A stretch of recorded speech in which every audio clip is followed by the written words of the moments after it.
Hello, ഞാൻ ഈ കെട്ടി ഇറങ്ങുന്നത് ഒരു ചെറിയ ഷോപ്പിങ്ങിന് പോകാനാണ്. ഇന്ന് മഴ അല്ലാത്തതുകൊണ്ട് രക്ഷപ്പെട്ടു. ഞങ്ങൾ നേരെ പോയത് SM സ്ട്രീറ്റിലേക്കാണ് കേട്ടോ. ഇങ്ങോട്ട് വരാനുള്ള മെയിൻ പർപ്പസ് എന്റെ ഫ്രണ്ട് സ്നേഹന്റെ എൻഗേജ്മെന്റ് ആവാറായി. സോ അതിലേക്ക് ഒരു ഡ്രസ്സ് എടുക്കണം. ഇപ്പൊ വയറൊക്കെ കുറച്ച് വിസിബിൾ ആയി തുടങ്ങിയോണ്ട് എന്റെ ഇഷ്ടത്തിന് ഡ്രസ്സ് കിട്ടാൻ കുറച്ച് ടാസ്ക് ആണ്. സോ ഞാൻ വിചാരിച്ചു തുണി വാങ്ങി തയ്പ്പിക്കാന്ന്. അരുണേട്ടനാണെങ്കിൽ ഇത് എന്നെ വെയിറ്റ് ചെയ്ത് പോസ്റ്റ് ആയിട്ടുണ്ട്. അങ്ങനെ ഒരുവിധം ഏകദേശം ഉദ്ദേശിച്ച സാധനമൊക്കെ കിട്ടിട്ടോ. അങ്ങനെ അവിടെ നിന്ന് ഇറങ്ങി ഇങ്ങനെ നടക്കുമ്പോൾ വഴിയിൽ വെച്ച് വെക്കുന്ന അവിടെ ഒന്ന് സ്റ്റെക്കായി.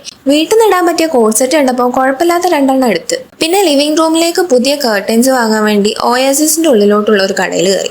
അവിടുന്ന് അതൊക്കെ വാങ്ങി ഇറങ്ങിയപ്പോഴേക്ക് എന്നെ നേരെ ഇടായി. ഞാനാണെങ്കിൽ അപ്പോഴേക്ക് നടന്ന് ക്ഷീണിച്ച്. പണ്ടൊക്കെ SM-ലൂടെ എത്ര നേരം വേണമെങ്കിലും തെണ്ടി തിരിഞ്ഞ് നടക്കുന്ന ഞാനാ. ഇപ്പത്തെ എന്റെ അവസ്ഥ ആലോചിച്ച് പാവം അരുണേട്ടന്റെ എല്ലാ കവറും വാങ്ങി പിടിച്ച് നടക്കുന്നുണ്ട്. പിന്നെ ഞങ്ങൾ നേരെ ഫുഡ് അടിക്കാൻ വിട്ടു. ഈ കാണുന്നത് പണ്ടത്തെ ഒരു കള്ള് ഷോപ്പായിരുന്നു കേട്ടോ. ഇപ്പൊ ഇത് പുതുക്കി ഫാമിലി റെസ്റ്റോറന്റ് കൂടെ ആക്കിയിട്ടുണ്ട്. ഞങ്ങൾ പുട്ടും ചിക്കൻ വരട്ടിയതാണ് ഓർഡർ ചെയ്തത്.